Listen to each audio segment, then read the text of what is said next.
Assalamualaikum warahmatullahi wabarakatuh. Pada kesempatan kali ini saya ingin coba mereview jawaban UTS mata kuliah pengantar ilmu perikanan dan kelautan ya. Kita putar aja videonya dari Haikal.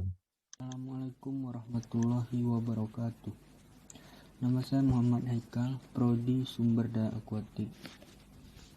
Baiklah, saya akan memberikan beberapa kesimpulan materi dari materi yang telah diberikan yang pertama oleh Ibu Mai.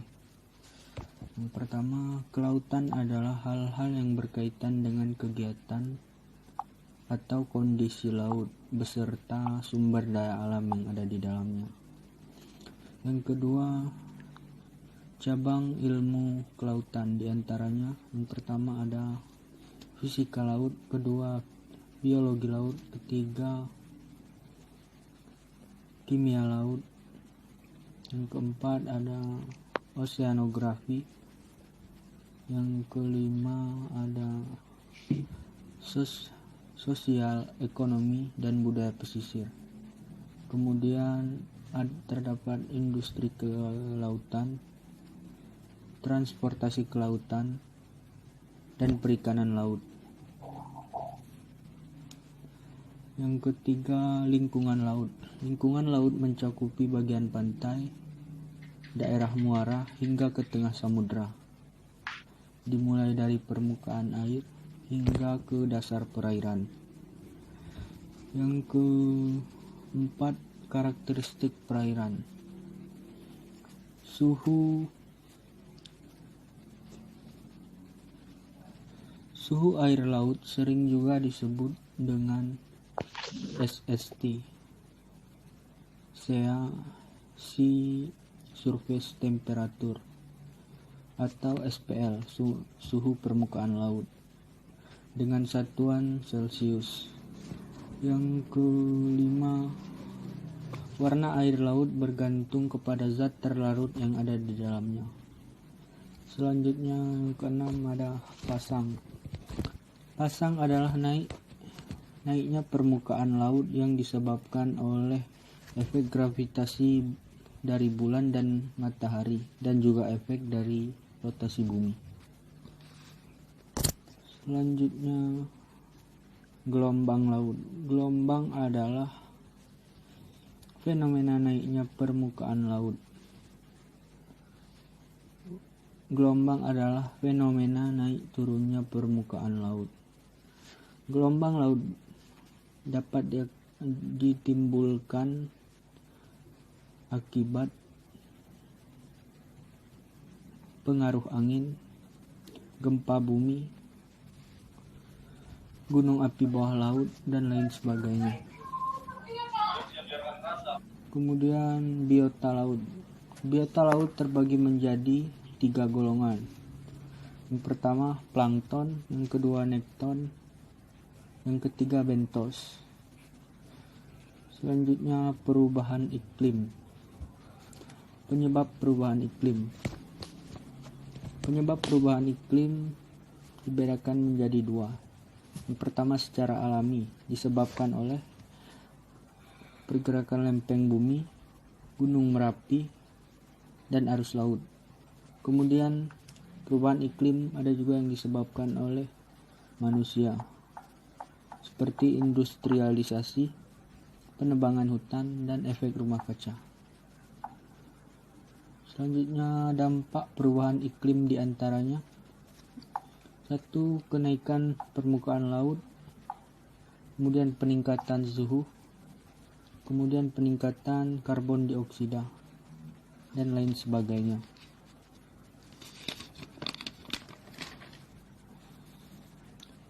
Baiklah, yang kedua, kesimpulan yang saya dapatkan dari materi yang diberikan oleh Pak Nabil. Yang pertama, dispersi. Dispersi adalah tahapan penting dalam siklus tumbuhan yang menjamin keberhasilannya tumbuhan dalam mengkolonialisasi habitat baru dan mempertahankan mempertahankan konektivitas antar populasi. Yang kedua, jenis-jenis mangrove. Di antaranya, yang pertama Avicennia alba, yang kedua Avicennia officialis, yang ketiga Senoratia alba, yang keempat Rhizopora apiculata, kelima Rhizopora mucronata, dan yang terakhir Bruguiera gymnorrhiza. Selanjutnya yang ketiga, fungsi antropogenik. Fungsi antropogenik adalah fungsi-fungsi yang berhubungan baik langsung maupun tidak langsung bagi aktivitas masyarakat.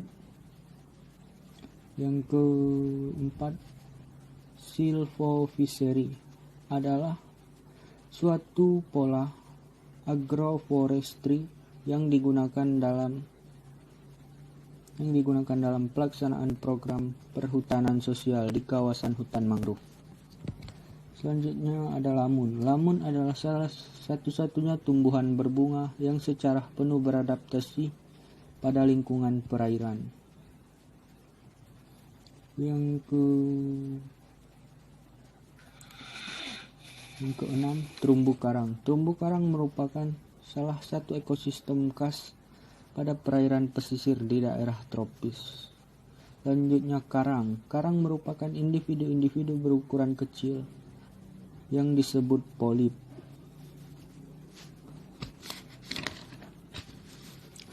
Baiklah, selanjutnya Suara buka kertasnya kelihatan kali ya. Harusnya disimpulkan udah bagus. Cara ambil kesimpulan sudah bagus, cuman caranya kayak menghafal ya. Atau harusnya dijabarkan, tapi nggak apa lah, untuk pemula boleh. Maaf tadi lupa. Maaf tadi lupa dilanjutkan record nih, sekarang kita lanjutkan ya. Secara harfiah atau asal kata terdiri dari dua kata, yaitu aqua yang berarti air dan kultur yang berarti budidaya atau pemeliharaan. Secara umum, aquaculture adalah kegiatan memproduksi biota laut di lingkungan terkontrol dalam rangka mendapatkan profit atau keuntungan. Selanjutnya, aquaculture sangat penting untuk manusia, yaitu sebagai penyedia pangan untuk manusia atau penyedia bahan makanan. Yang selanjutnya, peran aquaculture antara lain, yang pertama produksi makanan, kemudian produksi bahan baku industri, kemudian produksi ikan hias, dan lain sebagainya. Selanjutnya, introduksi spesies. Introduksi spesies adalah usaha memasukkan suatu jenis hewan atau tumbuhan ke dalam suatu habitat baru akibat campur tangan manusia, baik disengaja maupun tidak disengaja. Kemudian domestikasi spesies. Domestikasi spesies adalah menjadikan spesies liar menjadi spesies aquaculture atau spesies yang terkontrol. Selanjutnya, tahapan domestikasi spesies liar. Yang pertama ada mempertahankan agar bisa tetap hidup. Selanjutnya, menjaga agar tetap tumbuh. Dan yang ketiga, mengupayakan agar bisa berkembang biak dalam lingkungan aquaculture. Yang terakhir, tujuan domestikasi dan introduksi spesies baru adalah untuk menambahkan jumlah jenis komoditas aquaculture. Mungkin hanya itu kesimpulan yang saya dapatkan dari materi yang telah diberikan oleh Bapak dan Ibu. Sekian, terima kasih. Oke, dari Haikal. Sekarang kita coba dengar yang lain dulu. Oke. Assalamualaikum warahmatullahi wabarakatuh. Waalaikumsalam warahmatullahi wabarakatuh. Prodi Sumber Daya Akuatik. Nah, yang pertama saya akan menjelaskan materi mengenai Pak Nabil. AMDAL adalah suatu ilmu tentang penilaian suatu perusahaan atau lembaga yang akan mendirikan bangunan di suatu daerah. Jadi, ketika ingin membangun usaha, sebelumnya dilakukan kajian AMDAL. Tujuan AMDAL. Yang pertama, bahan bagi perencanaan pembangunan wilayah. Yang kedua, membantu. Kalau ini lebih baik ya karena dia menjelaskan. Kalau tadi kayak lihat menghafal, tapi nggak apa-apa. Ini kan masih belajar semuanya. Proses pengambilan keputusan tentang kelayakan lingkungan hidup dari rencana usaha atau kegiatan. Yang ketiga, memberikan masukan untuk penyusun desain rinci atau rencana teknis dari rencana usaha atau kegiatan. Yang keempat, memberikan masukan untuk penyusun rencana atau pengelolaan atau pemantauan lingkungan hidup. 5. Memberikan informasi bagi masyarakat atas dampak yang ditimbulkan oleh usaha atau kegiatan. Penginderaan jauh adalah kita mengetahui suhunya atau tingkat Bentar ya. abstraksi laut. Manfaat penginderaan jauh atau disingkat dengan SIG. Yang pertama, mengamati sifat fisis laut seperti suhu, arus, dan salinitas sinar tanpa 0, sampai 200 mil permukaan. Yang kedua, mengamati pasang surut dan gelombang laut, yaitu tinggi, arah, dan frekuensi. Yang ketiga, mencari lokasi upwelling atau sinking dan distribusi suatu permukaan. 4. Melakukan studi perubahan pantai atau erosi dan sedimentasi. Adapun tujuan pembuatan aplikasi SINK. Yang pertama, mengetahui ikan laut kapan bisa ditangkap. Aplikasi SIG atau apa maksudnya dia tadi ya? Sama aja sih. Ikan di laut berada di mana? Yang kedua, meminimalisir usaha penangkapan dengan mencari daerah atau habitat ikan di sisi biaya BBM yang besar, waktu dan tenaga nelayan. Yang ketiga, mengetahui area ikan ditangkap dalam jumlah yang sangat besar. Pendugaan stok ikan berfungsi sebagai alternatif. Nah iya, sebenarnya gini cara ambil kameranya, ada benar ya. Jadi dia menjelaskan satu di pausnya, dihafal dulu, jelaskan lagi di pausnya. Jadi kalau sekaligus agak susah, dia harus kayak gini berkali-kali, kelihatan dia pergantian layarnya kelihatan. Jadi ya nggak kelihatan. Jadi kan secara materi jadi lebih tampak lebih menguasai, tapi sebenarnya kalau kita tahu nih udah berapa kali di-cut nih tadi. Tapi nggak apa, semua bagus lah. Mengelola sumber daya agar tetap dikelola secara berkelanjutan sebelum mengalami overexposition. Konsep dasar Exploitation. stok. Yang pertama, pertumbuhan. Yang kedua, mortalitas. Yang ketiga, recruitment. Yang keempat, tingkat eksploitasi dan potensi. Pencemaran indikator yaitu pembuangan sampah organik atau ringan seperti planaria, isoperia, leucra, dan cacinius. Yang kedua, materi Ibu Mai. Kelautan adalah hal-hal yang berhubungan dengan kegiatan dan kondisi laut, badan air, landas kontinen, dan sumber daya alam yang ada di dalamnya. Maritim adalah bagian dari kegiatan laut antara lain pelayaran, perdagangan, pencemaran laut, jasa kemaritiman yang lain.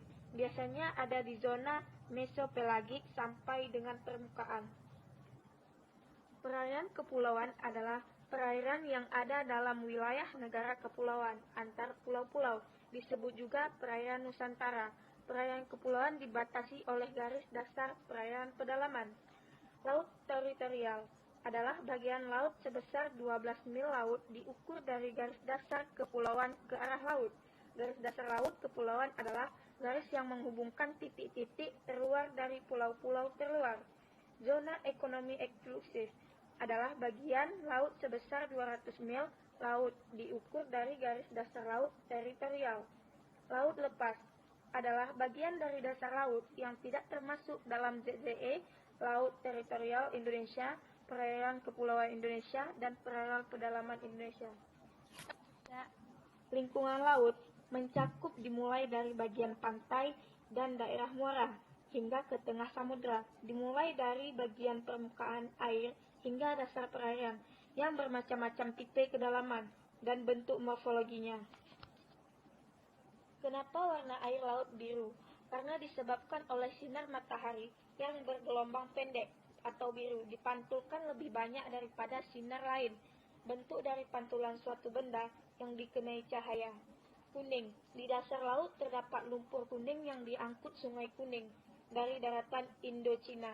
Hijau. Terdapatnya lumpur hijau. Putih. Terdapat es. Ungu. Adanya organisme yang mengeluarkan sinar-sinar fosfor. Hitam. Adanya lumpur tanah hitam. Merah. Terdapat binatang-binatang kecil berwarna merah. Salinitas adalah berat dalam gram terlarut dalam suatu kilogram air laut, di mana semua bromida dan iodida digantikan dengan jumlah ekuivalen atau Lancar kali kayaknya ya. klorida, dan semua karbon dioksida digantikan dengan jumlah ekuivalen oksida. Yang mempengaruhi salinitas yaitu evaporasi, presipitasi, pelelehan es, angin, dan suhu. Sumber garam adalah pelapukan hidrotermal aktivitas manusia. Pasang surut terjadi karena gravitasi bulan. Air laut naik karena ditarik oleh gaya tarik bulan. Jika gravitasi bulan bisa mengangkat air laut, kenapa air sungai, danau, kolam tidak bisa? Faktor pemasang surut yaitu gravitasi bumi. Pada saat bulan berada di atas, kita di permukaan bumi ada dua gaya yang saling berlawanan. Gravitasi bumi mengarah ke bawah, gravitasi bulan mengarah ke atas. Namun besarnya gravitasi bulan di permukaan bumi sangat kecil dibandingkan gravitasi bumi, sehingga kita tidak merasakan benda-benda jatuh ke bawah. Yang ketiga, materi mengenai Pak Sulfan. Pengertian aquaculture. Sufal, bukan sulfan. Aquaculture secara harfiah asal kata terdiri atas dua kata, yakni aqua berarti air dan kulture berarti budaya atau pemeliharaan. Aquaculture adalah Budidaya, bukan budaya.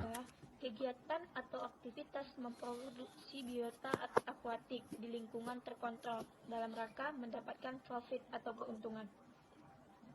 Domestikasi merupakan suatu upaya agar hewan, termasuk ikan, yang biasa hidup liar tidak terkontrol menjadi dapat hidup dan dikembangbiakkan dalam kondisi yang terkontrol. Domestikasi berbeda dengan penjinakan. Perbedaannya, apabila penjinakan lebih pada individu, domestikasi melibatkan populasi, seperti seleksi, pemuliaan, serta perubahan perilaku atau sifat dari organisme yang menjadi objeknya. Peran aquaculture. Yang pertama, produksi makanan. 2. Produksi bahan baku industri. 3. Produksi ikan hias. 4. Perbaikan stok alam. 5. Produksi ikan untuk rekreasi. 6. Produksi ikan umpan. 7. Daur ulang bahan organik. Introduksi spesies adalah usaha memasukkan suatu jenis hewan atau tumbuhan ke dalam satu habitat yang baru akibat campur tangan manusia, baik disengaja ataupun tidak disengaja. Masuknya jenis tersebut melalui alat transportasi antar pulau, akibat adanya hobi atau kegemaran beberapa orang membawa jenis-jenis baru, ataupun sengaja dibiarkan karena alasan tertentu. Contoh kultifan air payau, finfish, ada ikan bandeng, berondang, kerapu, kakap, bawal bintang. Crustacea, ada udang windu, kepiting, udang Krustasea, bukan kraustasea. putih. Domestikasi dan instruksi spesies baru bertujuan Introduksi kayaknya. untuk menambah jumlah jenis, diversifikasi komoditas aquaculture. Spesies yang terpilih untuk domestikasi dan induksi tersebut memiliki potensi yang kuat sebagai kandidat komoditas aquaculture melalui pertimbangan biologi, ekonomi, dan pasar. Sekian penjelasan dari saya. Saya akhiri. Assalamualaikum warahmatullahi wabarakatuh. Waalaikumsalam warahmatullahi wabarakatuh. Coba kita dengar satu orang lagi lah. Ya, dari Miss Lia kayaknya nih. Assalamualaikum warahmatullahi wabarakatuh. Nama saya Miss Lia, asal dari Salatiga, prodi Sumber Akuanti. Saya akan menjelaskan materi-materi tentang ekosistem padang laut yang pernah Bapak Aduh, bukan padang laut, padang lamun. ambil. Jelaskan. Lamun adalah satu-satunya tumbuhan yang berbunga dan dapat hidup di laut. Kebanyakan padang lamun bersifat monospesifik, terutama di daerah yang beriklim sedang. Padang lamun memiliki Ini contoh menjelaskan, tapi matanya kemana-mana kayak apa? Lagi membaca, pakai konsep. struktur rizoma yang sangat luas dan kuat sehingga mampu menjaga stabilitas sedimen dasar laut dan mencegah dapat mencegah abiasasi akibat arus dan gelombang.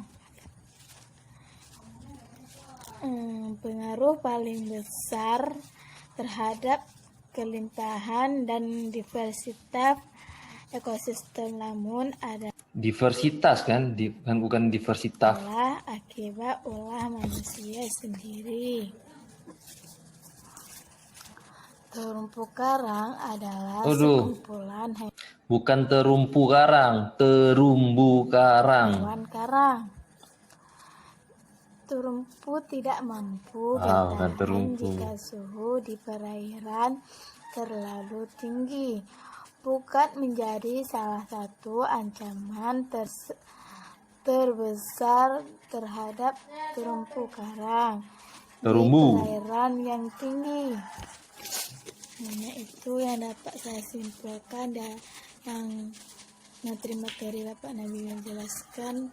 Assalamualaikum warahmatullahi wabarakatuh. Waalaikumsalam warahmatullahi wabarakatuh. Saya akan menjelaskan materi yang pernah Ibu Mai jelaskan, yaitu tentang kelautan.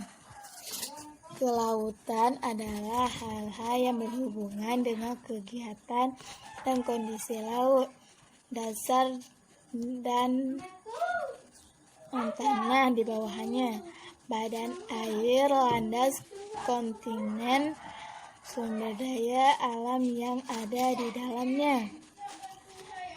Cabang ilmu kelautan ada 10, yaitu cabang ilmu kelautan ada 10, yaitu fisika laut, kimia laut, biologi laut, mineral laut, oseanografi, perikanan laut. Oseanografi bukan oceanografi ya. Transportasi kelautan, industri kelautan, sosial, ekonomi, dan budaya pesisir. Hampir 70% wilayah Indonesia adalah perairan. Sebagian perairan adalah laut. Perairan kepulauan adalah perairan yang ada di dalam wilayah negara kepulauan. Perairan kepulauan adalah perairan yang ada di dalamnya wilayah negara kepulauan. Warna air laut bergantung kepada zat terlarut yang ada di dalamnya. Pasang adalah naik turunnya permukaan laut. Hanya itu yang dapat saya simpulkan dari Ibu Mai. Assalamualaikum warahmatullahi wabarakatuh. Waalaikumsalam warahmatullahi wabarakatuh. Assalamualaikum warahmatullahi wabarakatuh. Saya akan menjelaskan materi-materi yang pernah Bapak Sufal sampaikan, yaitu tentang aquaculture. Aquaculture adalah budidaya perairan atau bisa disebut juga budidaya ikan. Pemanfaatan ekosistem untuk budidaya air tawar, air bayar, air laut. Peran aquaculture adalah produksi makanan, produksi bahan baku industri, produksi ikan hias, produksi stok alam, produksi ikan untuk rekreasi, produksi ikan umpan, dan daur ulang bahan organik. Potensi marikultur saja mencapai 210 miliar. Domestikasi merupakan suatu upaya agar Domestikasi kayak maksudnya, bukan domestasi.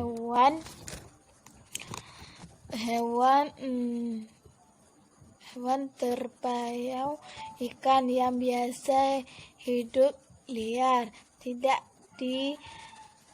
dikontrolkan. Introduksi spesies adalah usaha memasukkan suatu jenis hewan atau tumbuhan ke dalam satu habitat yang baru akibat tercampurnya tangan manusia. Domestikasi dan introduksi spesies bertujuan untuk menambah jumlah jenis komunitas. Domestikasi spesies adalah menjadikan spesies liar yang menjadi spesies aquaculture. Industri spesies adalah mendatangkan spesies aquaculture dari kawasan lain. Hanya itu yang dapat saya simpulkan yang materi Bapak Sufal. Assalamualaikum warahmatullahi wabarakatuh. Waalaikumsalam warahmatullahi wabarakatuh.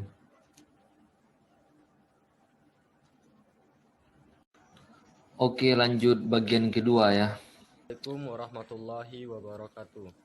Waalaikumsalam warahmatullahi wabarakatuh. Perkenalkan, nama saya Dendi Gunawan. Di sini saya akan menjawab pertanyaan yang pernah diberikan oleh Pak Nabil.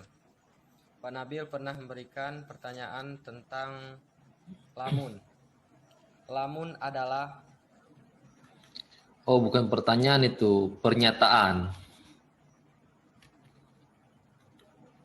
Satu-satunya tumbuhan berbunga atau spermatofia yang secara penuh beradaptasi pada lingkungan perairan.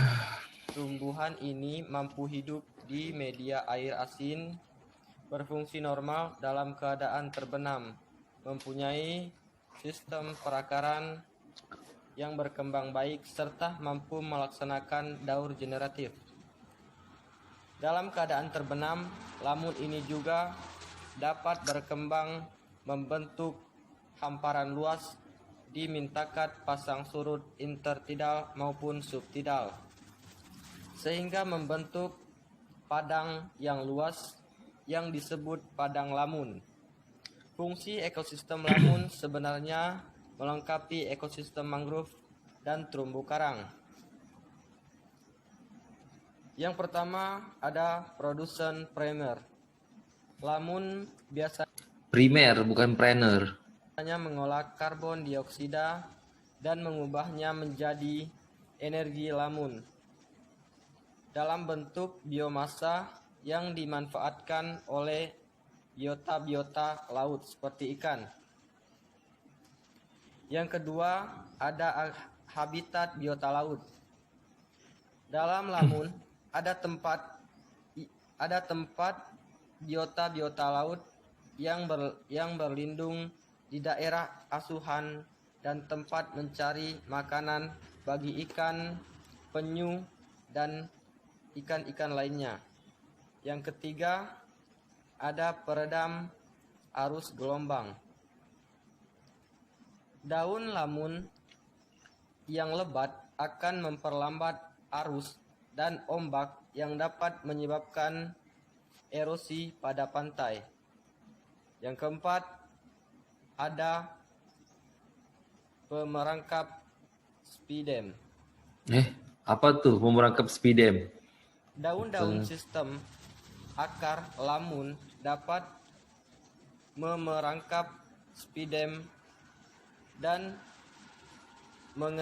mengendapnya di air sehingga air menjadi lebih jernih dan terjaga kualitasnya. Dan ada 12 jenis lamun yang terdapat di Indonesia. Yang pertama ada lamun alat suntik.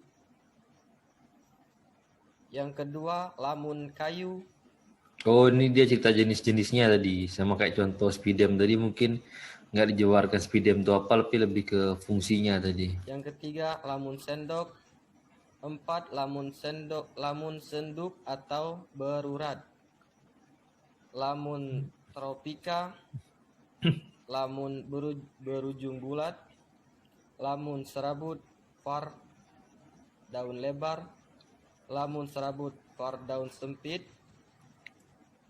Lamun senduk kecil, lamun senduk dasar keriting, lamun bergigi, dan lamun dugong. Lamun dugong. Mana ya? Nantilah kita cek lagi. Itulah video pemaparan dari saya tentang pertanyaan yang pernah diberikan oleh Pak Nabil. Mungkin cukup sampai di situ. Wassalamualaikum warahmatullahi wabarakatuh. Waalaikumsalam warahmatullahi wabarakatuh. Kita lanjut video berikutnya. Assalamualaikum warahmatullahi wabarakatuh. Waalaikumsalam Video kali ini warahmatullahi saya akan wabarakatuh. menjawab pertanyaan yang pernah diberikan oleh Bu Mei Suryani mengenai pasang surut air laut. Pasang adalah naik dan turunnya permukaan laut disebabkan oleh kombinasi efek gravitasi dari bulan dan matahari dan juga efek dari rotasi bumi. Pasut, perubahan level muka laut secara periodik yang utamanya dipengaruhi oleh gaya gravitasi dan gravitasi bulan dan matahari. Tipe pasang. Sebagian besar lautan di dunia ini umumnya mengalami 2 kali pasang tinggi dan 2 kali pasang rendah.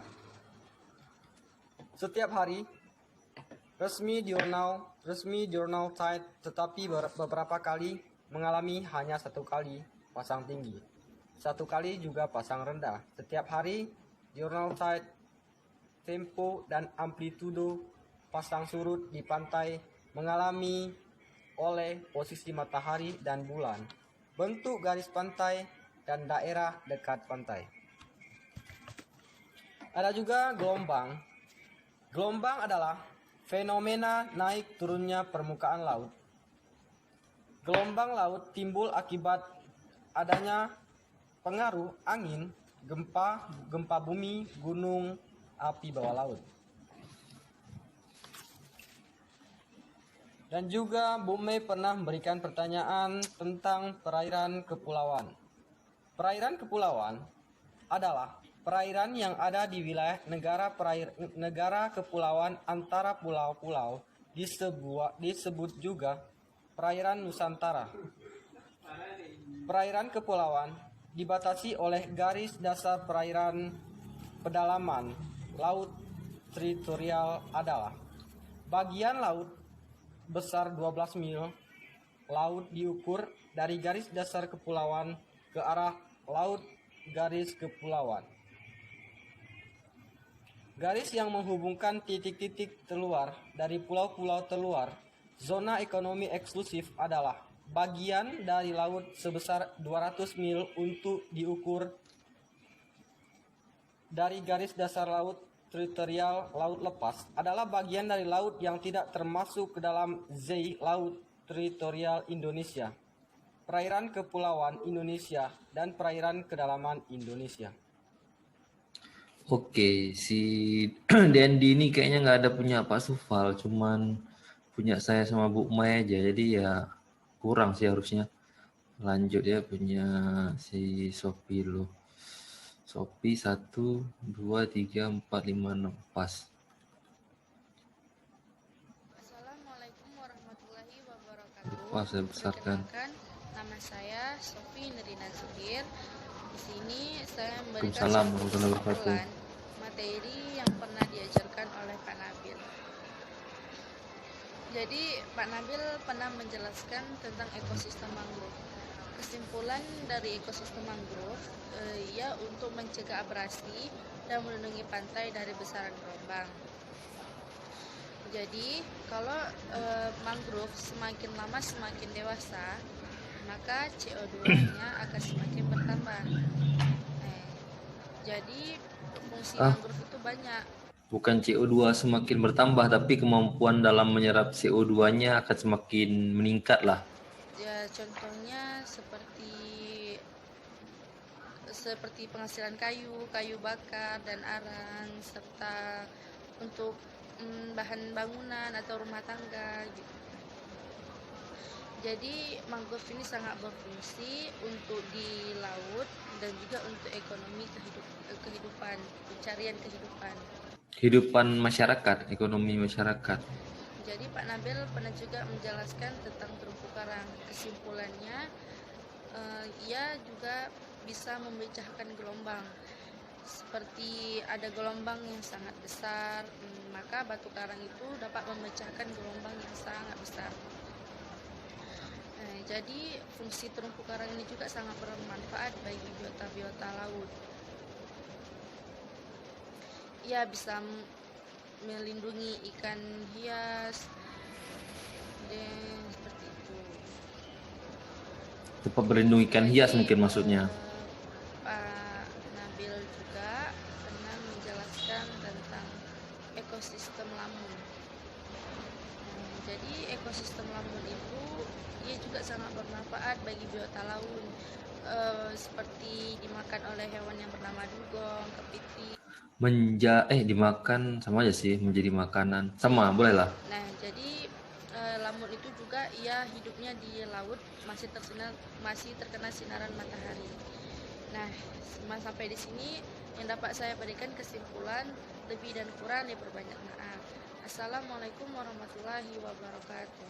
Waalaikumsalam warahmatullahi wabarakatuh. Ini yang pertama kan. Jadi ada 6 ya. Assalamualaikum warahmatullahi wabarakatuh. Perkenalkan, nama saya Sofi Nurina Zubir. Di sini saya akan memberikan kesimpulan materi yang pernah dipelajari oleh Pak Sufan. Jadi Pak Sufan pernah menjelaskan tentang pengertian aquaculture. Kesimpulan yang dapat saya ambil dari pengertian itu, aquaculture kegiatan memproduksi biota akuatik atau ikan.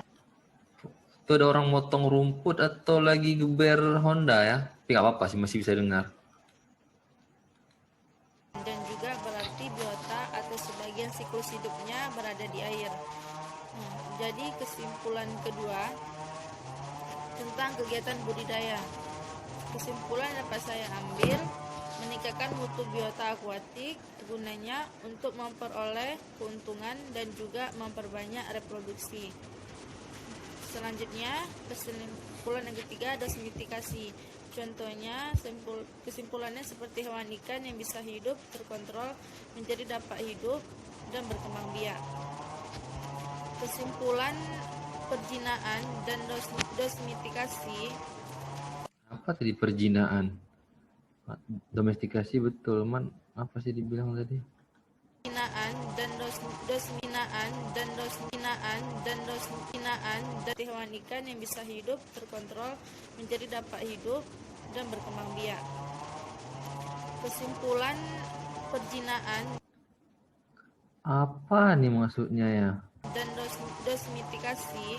Domestikasi. Yang pertama tadi, ya saya nggak tahu maksud dia apa, tapi mungkin bagian dari materi ya. Kita cek lagi lah. Perjinaan ia Aduh. lebih kepada individu, Sedangkan domestika ia lebih melibatkan populasi, contohnya seleksi, perbaiki Takutnya salah baca nih si Sophie. Cuman ya udahlah, nanti kita cek materi Pak Sufal ya, nanti saya kabari. keturunan.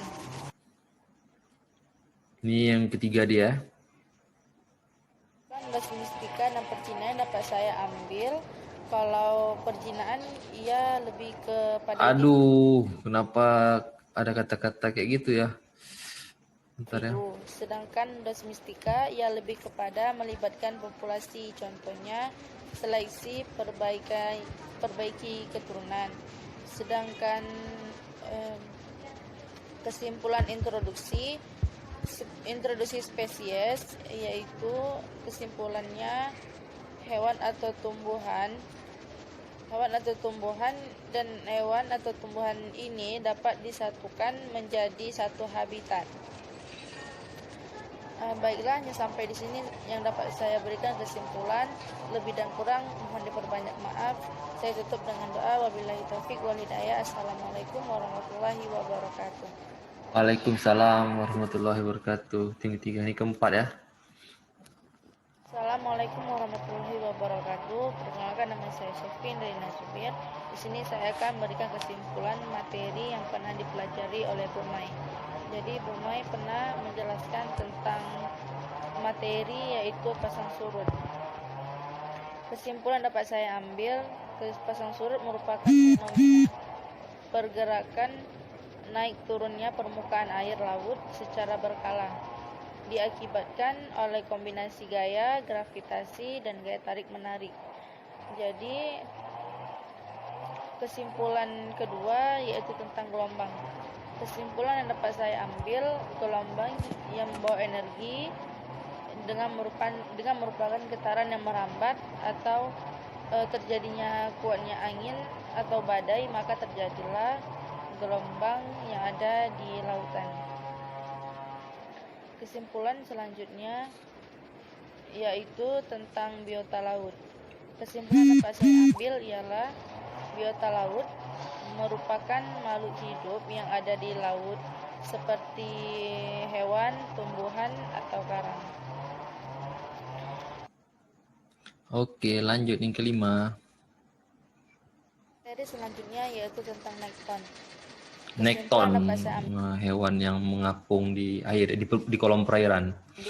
Nekton ialah hewan laut yang dapat bergerak sendiri, contohnya seperti reptil dan juga. Tapi lebih tepatnya dia di kolom perairan, di kolom atas, kalau nekton. Oh ya, reptil mah di atas sih, belum ke dalam. Boleh lah. Cumi-cumi.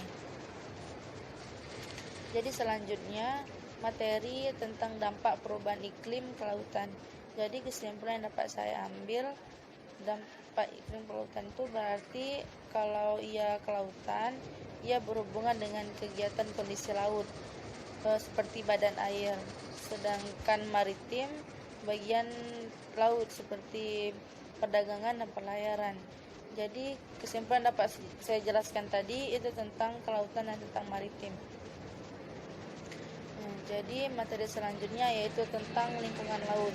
Kesimpulan dapat saya ambil dalam lingkungan laut ialah laut seperti memiliki kekayaan alam ekosistem, contohnya di bagian pantai, muara, dasar perairan yang bermacam-macam tipe kedalaman dan juga memiliki kekayaan alam yang sangat indah, melimpah dan dapat banyak dimanfaatkan ya. Selanjutnya Ibu Mai pernah lanjut yang keenamnya. Ibu Mai pernah menjelaskan tentang air laut kenapa bisa berwarna biru. Kesimpulan dapat saya ambil ialah karena pantulan warna biru langit dan laut memantulkan sebagian dari cahayanya, maka air laut dapat berwarna seperti warna biru. Kalau misalnya contoh lain ada hujan, mendung, jadi awan berwarna gelap, maka air laut juga ikut berwarna gelap. Jadi kesimpulan terakhir yang dapat saya jelaskan ialah salinitas. Salinitas itu seperti tingkat keasinan atau kadar garam yang dalam tanah, seperti rasa air laut. Jadi hanya sampai di sini kesimpulan dapat saya berikan. Lebih dan kurang diperbanyak maaf. Saya tutup dengan doa. Wabillahi taufiq wal hidayah. Assalamualaikum warahmatullahi wabarakatuh. Waalaikumsalam warahmatullahi wabarakatuh. Udah ya Sophie, udah. Berarti sekarang coba si Mary. Assalamualaikum warahmatullahi wabarakatuh. Perkenalkan, nama saya Waalaikumsalam Mary warahmatullahi Monita. wabarakatuh. Di sini saya akan menjelaskan tentang apa saja yang sudah saya dapatkan dari materi pengantar perikanan dan ilmu kelautan. Yang pertama, materi yang disampaikan oleh Bapak Nabil, yaitu tentang mangrove. Mangrove merupakan tumbuhan yang hidup di daerah payau atau pertemuan antara air laut dan air tawar di sekitar muara sungai. Mangrove sering dikenal dengan tumbuhan bakau atau hutan bakau. Mangrove juga memiliki beberapa fungsi, diantaranya sebagai pencegah intrusi air laut. Intrusi air laut merupakan peristiwa perembesan air laut ke tanah daratan. Selain itu, sebagai pencegah dan penyaring alami, mencegah abrasi dan erosi pada pantai, sebagai tempat hidup dan pencari makanan bagi jenis-jenis satwa lainnya, serta berperan dalam pembentukan pulau dan menstabilkan daerah pesisir. Mangrove juga memiliki peran yang sangat besar di lingkungan masyarakat, yaitu sebagai bahan baku arang, kayu bakar, dan bahan bangunan. Kemudian lamun. Lamun merupakan satu-satunya jenis tumbuhan berbunga atau spermatopita yang secara utuh beradaptasi di lingkungan perairan. Tumbuhan ini dapat hidup di media air asin serta berfungsi normal dan memiliki sistem perakaran yang berkembang dengan baik dan mampu melaksanakan daur generatif secara terendam. Fungsi daripada lamun pada dasarnya adalah pelengkap bagi ekosistem mangrove dan terumbu karang. Namun mempunyai juga fungsi lainnya, yakni sebagai produsen primer habitat biota laut dan pemerangkap sedimen. Dengan daun lamun yang lebat dapat memperlambat arus atau gelombang yang bisa merusak atau menyebabkan abrasi dan erosi terhadap pantai. Kemudian terumbu karang. Terumbu karang merupakan salah satu ekosistem khas yang tumbuh di daerah pesisir, khususnya di daerah tropis. Kemudian soft stability atau AMDAL. AMDAL Bukan soft ability atau AMDAL. Soft skill ability itu kemampuan apa ya? Soft skill itu kemampuan yang ini, bukan kemampuan yang berbentuk fisik, kemampuan yang kayak keteknikan lah, skill. Nah, keterampilan. Kalau kita kuliah di sumber daya aquatic, salah satunya pengetahuan tentang AMDAL, bukan soft skill ability AMDAL atau mas kita dibilang. AMDAL merupakan kajian mengenai satu ekosistem khas yang tumbuh di daerah pesisir, khususnya di daerah tropis.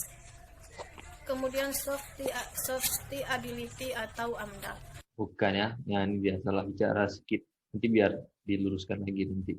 AMDAL merupakan kajian mengenai dampak besar dan penting tentang pengambilan keputusan suatu usaha atau kegiatan. Tujuan daripada AMDAL adalah membantu proses pembentukan wilayah, membantu proses pelaksanaan atau perincian dalam pengambilan keputusan untuk usaha dan kegiatan. Kemudian materi yang dijelaskan oleh Bu Mai Suryani, yakni menyangkut tentang kelautan dan maritim. Kelautan merupakan hal-hal yang menyangkut tentang kegiatan atau kondisi laut, baik di dasar laut maupun di dalam laut, mengenai ekosistem yang ada di dalam laut. Sedangkan maritim adalah bagian dari laut seperti pelayaran, perdagangan, pencemaran, dan sistem kemaritiman lainnya. Ilmu kelautan memiliki beberapa cabang, yaitu seperti fisika laut, kimia laut, biologi laut, transportasi ke lautan, mineral laut, dan morfologi ekologi laut. Terdapat beberapa biota laut yang ada di dalamnya, yakni mencakup 3 jenis, yaitu plankton, nekton, dan betos. Plankton merupakan hewan kecil yang hidup secara mengapung dan mengambang atau melayang-layang di sekitar perairan. Plankton dapat dibedakan menjadi 2 golongan, yakni zooplankton golongan hewan dan fitoplankton golongan tumbuhan. Kemudian nekton. Nekton merupakan hewan yang dapat bergerak sendiri tanpa harus bergantung pada arus, seperti ikan-ikan, reptil laut, cumi-cumi, dan lain sebagainya. Sedangkan betos adalah hewan atau tumbuhan yang hidup di sekitaran laut atau di daratan, namun masih bergantung dengan arus. Kemudian yang hidup di sekitaran laut atau di daratan, namun yang hidup di arus, seperti ikan-ikan, reptil laut, cumi-cumi, dan lain sebagainya. Sedangkan betos adalah hewan atau tumbuhan yang hidup di sekitaran laut atau di daratan, namun Dekat daratan mungkin, bukan dekat daratan, bukan di daratan. Kemudian arus Tapi di daratnya tuh di dasarnya, area-area dasar lah, dasar perairan dekat daratan tuh di dasarnya, bukan di kolom. Kalau nekton di kolom tadi. peristiwa naik turunnya permukaan laut yang disebabkan oleh gaya gravitasi bulan dan matahari yang saling tarik-menarik. Selain itu juga dikarenakan rotasi bumi. Kemudian gelombang. Gelombang merupakan peristiwa naik turunnya permukaan laut yang diakibatkan oleh angin, gempa bumi, dan gunung berapi. Kenapa air laut berwarna biru? Pada dasarnya kita ketahui bahwasanya air memiliki warna dasar. Namun, dikarenakan pantulan cahaya mengenai benda-benda yang ada dalam laut sehingga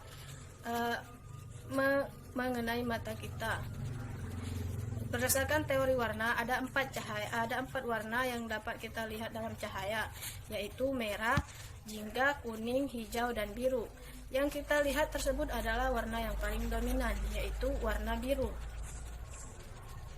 Kemudian materi yang dijelaskan oleh Pak Sufaldiansyah menyangkut tentang lingkungan aquakultur. Secara harfiah, aquakultur terdiri atas 2 kata, yakni aqua dan kultur, di mana aqua adalah air dan kultur adalah budidaya atau pemeliharaan. Aquakultur merupakan kegiatan memproduksi biota akuatik dengan cara yang terkontrol, sehingga untuk mendapatkan profit atau keuntungan. Domestikasi dan introduksi spesies aquakultur. Domestikasi merupakan peristiwa pengambilan hewan liar untuk dimasukkan atau dijadikan komponen dari dalam lingkungan aquakultur. Domestikasi berbeda dengan penjinakan. Perbedaannya, Nah, ini dia penjinakan. Si Sofi tadi, apa dia bilang tadi ya? Kurang pas lah. Mungkin diksinya atau terdengarnya jadi agak lain ya. Penjinakan rupanya. Aduh. apabila penjinakan melibatkan hanya individu-individu tertentu, sedangkan domestikasi melibatkan populasi atau pemeliharaan serta perbaikan keturunan terhadap komponen-komponen aquakultur. Sedangkan tahapan daripada domestikasi adalah agar hewan liar yang dimasukkan ke dalam lingkungan aquaculture dapat bertahan hidup dan tumbuh secara terkontrol, serta dapat berkembang biak dan mendapatkan kehidupan yang baik dari sebelumnya. Sedangkan introduksi spesies baru merupakan pengambilan suatu spesies untuk dijadikan satu habitat baru diakibatkan oleh campur tangan manusia, baik disengaja maupun tidak disengaja. Tujuan daripada domestikasi dan introduksi spesies baru adalah untuk menambah komoditas di lingkungan aquaculture. Peran aquaculture adalah sebagai produsen makanan, produksi makanan, produksi ikan hias, produksi stok alam, dan lain sebagainya. Mungkin cukup itu yang dapat saya pahami dari penyampaian 3 orang dosen di MK Pengantar Perikanan dan Ilmu Kelautan. Selebihnya saya masih agak lupa sedikit. Nggak apa-apa, lupa sedikit, nggak mungkin juga hafal semua. Karena kan kita teksnya mungkin ya nggak bisa dihafal kali, tapi maksud yang disampaikan dosen tuh bisa tersampaikan tuh udah bagus sih. Wabillahi taufiq wal hidayah. Wassalamualaikum warahmatullahi wabarakatuh. Waalaikumsalam warahmatullahi wabarakatuh. Berikutnya nanti kita lanjut aja ya di video berikutnya. Oke deh.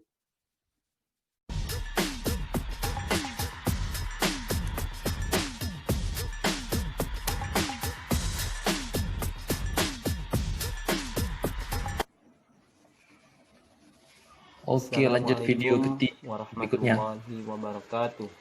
Waalaikumsalam warahmatullahi wabarakatuh. Nama saya Firman Musaki, Prodi Sumber Daya Akuatik, Fakultas Perikanan dan Ilmu Kelautan.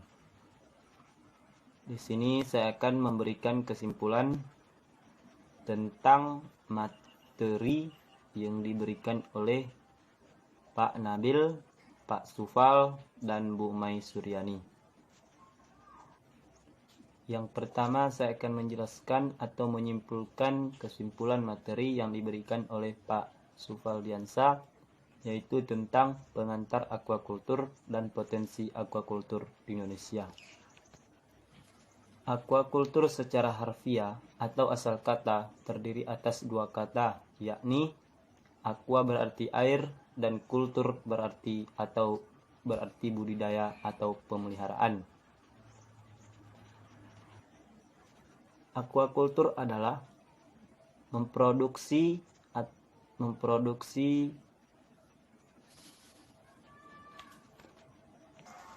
Aquaculture adalah kegiatan atau aktivitas memproduksi biota akuatik di lingkungan terkontrol dalam rangka mendapatkan keuntungan atau profit. Sedangkan budidaya yang dimaksud adalah untuk memperbanyak reproduksi, menumbuhkan grota, serta meningkatkan mutu Biota mungkin ya atau apa? Biota akuatik guna untuk mendapatkan profit atau keuntungan. Di dalam aquaculture ada organisme akuatik dan pemanfaatan budidaya akuatik seperti air tawar, air payau, dan air laut. Yang kedua, potensi aquaculture Indonesia, yaitu potensi perikanan budidaya laut, kelautan,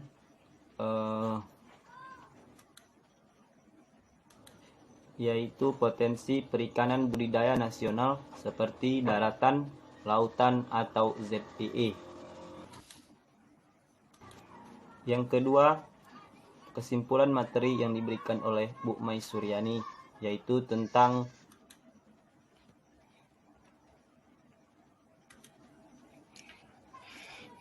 apa? Yakni tentang materi ilmu kelautan. di mana ilmu kelautan ini beberapa materi yang terdapat seperti kelautan dan maritim. Kelautan adalah hal-hal yang berhubungan dengan kondisi laut, sedangkan maritim bagian-bagian dari kegiatan laut antara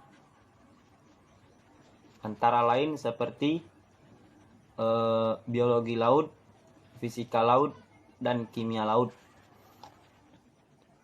Yang ketiga, kesimpulan materi yang diberikan oleh Pak Nabil, yang mana materi tersebut berhubungan dengan sumber daya akuatik, yaitu tentang lamun dan terumbu karang. Yang mana lamun adalah satu-satunya tumbuhan berbunga atau spermatopita yang secara umum tumbuh pada perairan atau lingkungan. Tumbuhan ini yang secara umum tumbuh pada perairan atau lingkungan. Ini pindah nih ini kayaknya ya, pause video dia untuk rekam berikutnya biar nggak kesalahan ya. Tumbuhan ini mampu hidup di media air asin, berfungsi normal dalam keadaan terbenam, serta mampu melaksanakan daur generatif dalam keadaan terbenam. Dan lamun dapat berkembang membentuk hamparan luas dimintakan pasang surut. Kebanyakan di pausnya. Tapi nggak apa-apa. Ataupun intertidal. Tapi nggak apa-apa lah, masih pemula ya, boleh lah. Maupun subtidal sehingga membentuk padang luas yang disebut dengan padang lamun. Yang kedua tentang terumbu karang, yang mana terumbu karang tersebut adalah struktur tumbuhan. Lupa dia, payah tekan tombol ya. Struktur dasar laut berupa deposit karbonat dan kalsium yang dihasilkan oleh hewan dan karang. Karang adalah hewan yang tak bertulang belakang. Binatang karang terlihat seperti tanaman, padahal sebenarnya karang tangannya udah siaga aja tuh mau close ya, biar nggak capek naik turun tangan mungkin. Adalah hewan. Padahal sebenarnya karang adalah sekumpulan hewan-hewan kecil yang bernama polip. Terima kasih, hanya sampai di sini yang dapat saya simpulkan. Assalamualaikum warahmatullahi wabarakatuh. Waalaikumsalam warahmatullahi wabarakatuh. Yuk kita ganti sekarang kayaknya yang terakhir ya. Dendi, Firman, Haikal, Sophie, Lia, Mary, Sophie lagi, Santika, berarti si Makriga ini yang belum ya. Ini sekalian terakhir nih. Assalamualaikum warahmatullahi wabarakatuh. Waalaikumsalam warahmatullahi wabarakatuh. Di video ini saya akan menyampaikan kesimpulan dari Pak Sofal Diansa MS. Bukan Sufal. Pak Sofal pernah menjelaskan tentang aquaculture. Aquaculture secara harfiah atau asal kata itu terdiri atas dua kalimat, yakni aqua berarti air dan kultur berarti pemeliharaan atau budidaya. Panduan budidaya melibatkan campur tangan manusia untuk meningkatkan produktivitas perairan. Kegiatan budidaya yang dimaksud adalah untuk memperbanyak reproduksi, menumbuhkan growth, serta meningkatkan biota akuatik. Guna dan tujuan itu supaya mendapatkan profit ataupun keuntungan. Organisme akuatik itu ada udang, ikan, hewan, echinodermata, dan Echinodermata ya. Semacam teripang nggak salah. alga.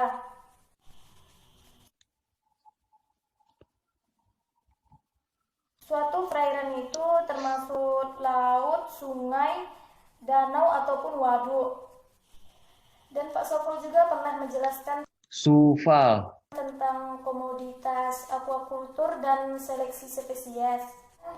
Pemanfaatan ekosistem bagi budidaya itu ada 3. Yang pertama, air tawar. Yang kedua, air payau. Dan yang ketiga itu air laut. Kemudian masuk ke seleksi kutipan. Adapun seleksi kutipan itu ada 3 bagian. Yang pertama itu kriteria biologi, yang kedua itu kriteria teknis, dan yang ketiga itu kriteria ekonomis. Dan adapun ketiga kriteria yang saya sebutkan tadi itu juga memiliki bagian-bagiannya. Seperti kriteria biologi itu ada memiliki 3 bagian. Yang pertama itu Ini materi siapa ya? Masih materi Pak Supal atau udah ganti ya? Saya mungkin materi Bu Ma ya. cepat pertumbuhan, dan yang kedua tahan THD terhadap perubahan THD terhadap. lingkungan, dan yang ketiga tahan THDV penyakit. Kemudian kriteria teknis itu ada 2 bagian. Yang pertama itu dapat atau mudah dipijahkan, dan yang kedua itu mudah dibudidayakan.